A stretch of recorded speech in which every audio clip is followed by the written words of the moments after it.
So for problem number 45, it says you have a 50 picofaraday capacitor, and it's immersed in silicone oil, which has a dielectric constant of 2.6. When the capacitor is connected to a 24-volt battery, what will be the charge on the capacitor?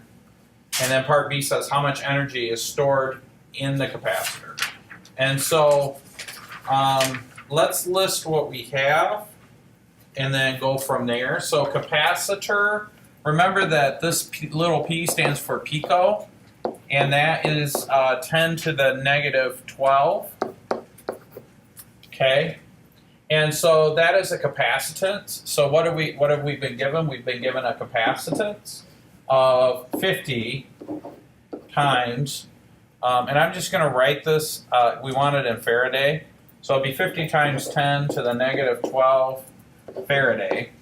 And we could change that a little bit if we wanted to, but it's okay for now. We're given a dielectric constant, right? So that's the funny shaped K. It's kappa. It's like a funny shaped K.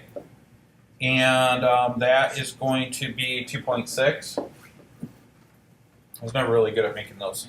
And then we're also given a voltage of 24 volts. And so we have a voltage, and that is 24.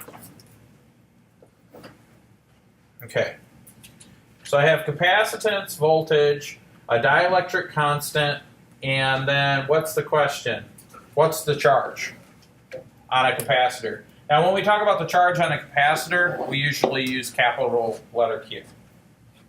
Okay, cool. So I think we have almost all the information that we need. We might need to do a little work to get what we want.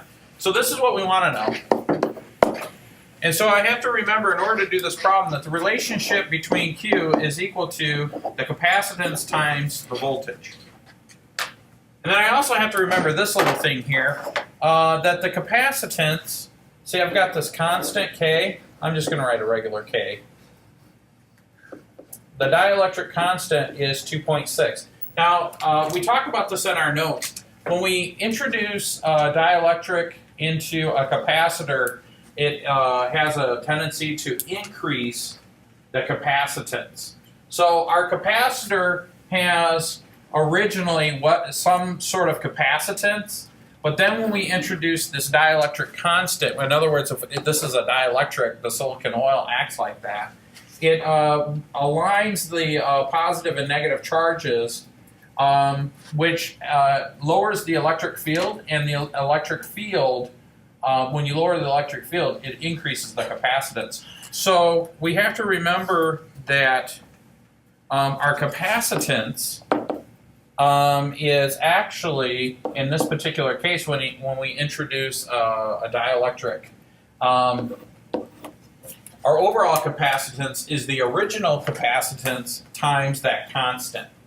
So if I'm looking for a charge, then I would say that Q is equal to the dielectric constant times whatever the original capacitance was, times the voltage. Okay?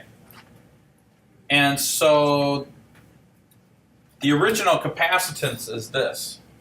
And so essentially what we're trying to do is figure out what is the charge when you put all this stuff together. So then the charge Q is equal to 2.6 times the quantity 50 times 10 to the negative 12. And that is Faraday. And then times 24 volts. And so then our charge, Q, if you plug all that in the calculator, let me make sure I have everything written down correctly. Yep. Should be 3.1 times 10 to the negative 9 coulombs. Right? So again, I just want to remind everybody, when we talk about SI units, it gets a little confusing. Charge is units. Voltage is easy, that's voltage. Whoops. But now capacitance is C and coulombs is C. So I always make my coulombs I always put my coulombs with this little line here. But capacitance, the measure for capacitance is Faraday. Okay. So anyways, this is part A. What's the charge? Okay, so the charge on the capacitor, what kind of charge is stored in the capacitor. And then part B says how much energy, or I said that wrong, there's a charge and then there's an energy associated with the charge. So part B is asking for the energy. Now to find the energy of the capacitor can be found by taking 1/2 times the capacitance times the voltage squared, right? Okay.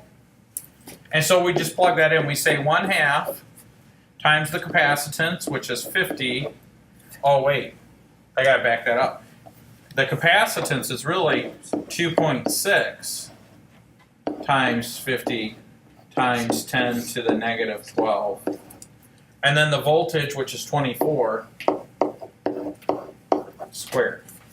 And so if you plug that in your calculator, you get that the energy, the potential energy stored in the capacitor is actually going to be 3.7 times 10 to the negative 8 joules.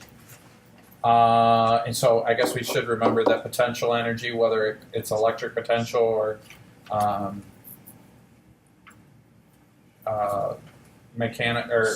gravitational potential, is always in joules when we talk about SI units. So that's the answer for that.